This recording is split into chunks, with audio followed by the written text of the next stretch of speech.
अस्सलाम वालेकुम। मैं इब्रार अहमद महर एडवोकेट।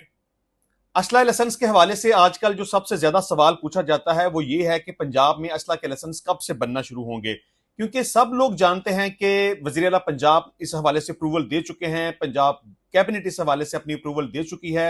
और यही ख्याल किया जा रहा है कि शायद 2 दिन बाद, 4 दिन बाद, एक हफ्ते बाद असला के लाइसेंस बनना शुरू हो जाएंगे। लेकिन ताहाल अभी ये अंडर प्रोसेस है। आल दो के पंजाब कैबिनेट ने और सीएम पंजाब ने इस हवाले से अपनी अप्रूवल दे दी हुई है। एक तो इस टॉपिक को डिस्कस करेंगे कि क्या अमकान है, कब तक ये लाइसेंस बनना शुरू हो जाएंगे, और दूसरे नंबर पे ये बहुत सारे लोग सवाल पूछते हैं कि आप हमें ये बताएं कि इसकी लीगल रिक्वायरमेंट्स क्या हैं, कौन सा क्राइटेरिया है, इसमें डॉक्यूमेंटेशन क्या हो सकती है, ताकि हम बर वक्त उसका इंतजाम कर लें।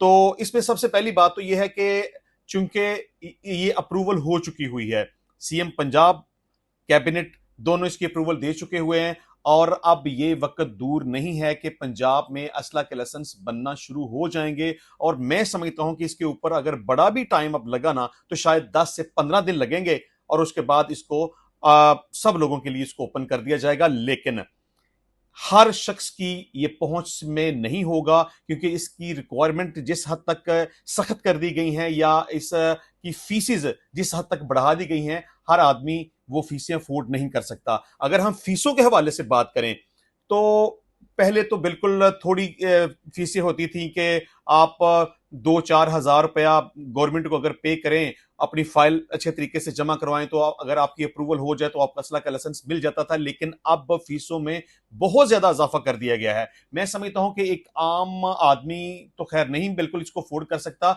चले, गरीब तो एक गरीब बंदा है ना, वो तो खैर इस बारे में सोच ही नहीं सकता, क्योंकि वो अपने बीवी बच्चों का पेट पालेगा या कि अपने असला का लाइसेंस बनवाएगा। मैं समझता हूं कि इस वक्त जो सूरत हाल चल रही है, इसको एक मिडिल क्लास भी अफोर्ड नहीं कर सकता।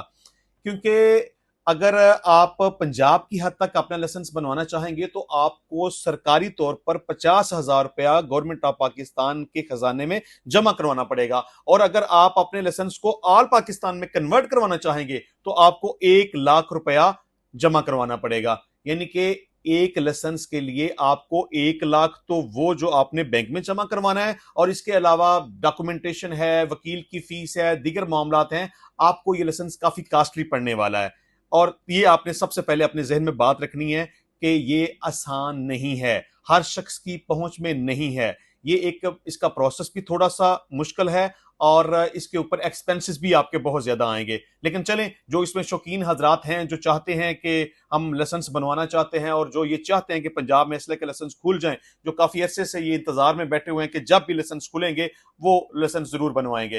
तो चलिए मैं आपको बता दूं कि इसमें क्राइटेरिया क्या है, इसमें आपने कौन कौन सी डॉक्यूमेंटेशन जो है ना वो अपने तौर पर तैयार करके रखनी है। इसमें सबसे पहली बात तो ये है कि आपकी उम्र 25 साल कम से कम हो, यानी 25 साल या इससे ज्यादा आपकी उम्र हो, तो तभी आप अहल होंगे असला लाइसेंस अप्लाई करने के लिए। 25 साल से कम उम्र शख्स लाइसेंस अप्लाई नहीं कर सकता। मैंने देखा है कि बहुत सारे यूट्यूबर अपनी वीडियोस में कहते हैं कि जी आपकी उम्र अगर 18 साल है तो आप बना सकते हैं, आप 20 साल हैं, 21 साल हैं तो आप लाइसेंस बनवा सकते हैं। बिल्कुल नहीं, आपकी उम्र 25 साल का होना जरूरी है। 25 साल से आप कम होंगे तो आप अपना लाइसेंस नहीं बनवा सकेंगे। दूसरी बात, जरूरी है कि आप फिजिकली और मेंटली फिट हों, मतलब जहनी तौर पे आप एक नॉर्मल शख्स हों। अगर कोई भी शख्स जो जिसको फिट्स पड़ते हों, दौरे पड़ते हों, जो बाज औकात अपने सेंसेस में हो, बाज औकात ना हो, तो वो शख्स असल लाइसेंस बनवाने के लिए अहल नहीं होगा। ठीक है। और इसमें जरूरी है कि आपके पास पुलिस करेक्टर सर्टिफिकेट मौजूद हो, क्योंकि अगर किसी शख्स का क्रिमिनल रिकॉर्ड ठीक नहीं होगा, उसके खिलाफ कुछ एफआईआर हो चुकी होंगी, बेशक एक ही एफआईआर क्यों ना उसके खिलाफ हुई हो, तो वो लाइसेंस बनवाने का अहल नहीं होगा। मतलब किसी भी कोर्ट ऑफ लॉ के अंदर आपका केस चल रहा है तो आप अहल नहीं है। आपके खिलाफ कोई एफआईआर हो चुकी है, आप इसमें इश्तिहारी हो चुके हैं, या कोई भी किसी किस्म का आपके खिलाफ कोई मुकदमा क्रिमिनल नोयत का हो, तो आप लाइसेंस बनवाने के अहल नहीं होंगे। बल्कि यहां तक कि वो लोग भी अहल नहीं होंगे जिनके खिलाफ कोई एफआईआर हो चुकी हो और वो उसमें से बरी हो चुके हों। क्योंकि हमने देखा है कि बहुत सारी ऐसी सूरत हाल हमारे सामने आती हैं कि बंदों के खिलाफ कोई एफआईआर हुई होती है, वो बाद में उससे बरी हो जाते हैं, लेकिन जब police character police character certificate बनवाते हैं तो उसके ऊपर ये लिखा होता है कि इनके खिलाफ सो एंड सो एफआईआर का अंदराज हुआ था, जो कि अब इसमें से बरी हो चुके हैं। तो ये बात आपने याद रखनी है कि आपका पुलिस कैरेक्टर सर्टिफिकेट बिल्कुल क्लियर होना जरूरी है। ना तो आपके खिलाफ कोई एफआईआर हो, ना किसी अदालत में आपके खिलाफ कोई मुकदमा जेर समात हो, ना किसी केस में आपको सजा हुई हो, ना किसी केस में आप इश्तिहारी हो, यानी आपका क्रिमिनल रिकॉर्ड बिल्कुल दुरुस्त होना चाहिए। इसके अलावा जरूरी है कि आप फाइलर हों, यानी कि आप अपनी टैक्स रिटर्न हर साल जमा करवाते हों। इसमें अभी ये डिफरेंशिएट नहीं किया गया कि आप अगर फाइलर हैं तो आपने कितनी रिटर्न जमा करवानी है, यानी कि ये जरूरी नहीं कि आप 20,000, 50,000 या 1 लाख तक गवर्नमेंट ऑफ पाकिस्तान को जमा करवाते हो। इसमें सिर्फ इतना जरूरी है कि आप फाइलर हों, आप हर साल रिटर्न जमा करवाते हो और एक्टिव टैक्स पेयर लिस्ट में आपका नाम बतौर एक्टिव फाइलर के नजर आता हो। रिटर्न फाइल करने के लिए जो गवर्नमेंट की तरफ से डेट दी गई है वो है 30 सितंबर, यानी कि 30 सितंबर से पहले पहले आप अपनी रिटर्न जमा करवा लें अगर आप अपने असला का लाइसेंस बनवाना चाहते हैं, ताकि बाद में आपको किसी किस्म की परेशानी का सामना ना करना पड़े।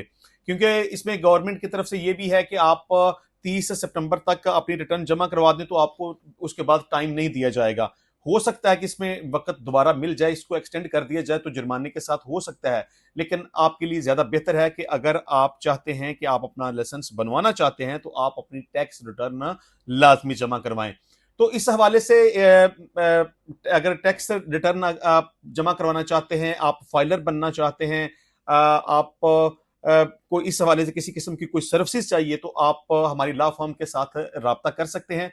यानी कि टैक्स रिटर्न के हवाले से, अपना स्टेटस एक्टिव करवाने के हवाले से, डॉक्यूमेंटेशन के हवाले से, मतलब किसी भी कानून से मुतल्लिका आप कोई भी रहनुमाई लेना चाहें तो आप हमारे साथ राब्ता कर सकते हैं। लेकिन इसमें एक बड़ी रिक्वेस्ट मैं आपके साथ करूंगा कि आप अगर मुझे कॉल करना चाहें तो आप पाकिस्तानी टाइम के मुताबिक रात 8 बजे से लेकर 10 बजे तक मुझे कॉल कर सकते हैं। लेकिन इसके अलावा आप अगर मुझसे राब्ता करना चाहें तो ज्यादा बेहतर यही है कि आप व्हाट्सएप के ऊपर मुझे टेक्स्ट मैसेज या वॉइस मैसेज छोड़ दिया करें। मैं जब भी फ्री होके देखूंगा तो मैं उस वक्त आपसे राब्ता कर लूंगा। लेकिन मैं भी जब आपसे राब्ता करूंगा तो भी 8 बजे से लेकर 11 बजे तक, यानी कि रात सिर्फ 3 घंटे का टाइम है।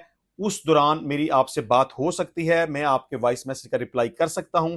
तो आपसे यही रिक्वेस्ट करनी है कि आप जब भी राब्ता करना चाहें तो पाकिस्तानी टाइम के मुताबिक रात 8 बजे से लेकर 11 बजे तक आप मुझे राब्ता कर सकते हैं। तो इंशाल्लाह मैं आपको हर तरह की रहनुमाई दूंगा। तो इंशाल्लाह मिलेंगे नेक्स्ट टाइम नई वीडियो में नए टॉपिक के साथ। तब तक के लिए मुझे इजाजत दीजिए। अल्लाह हाफिज।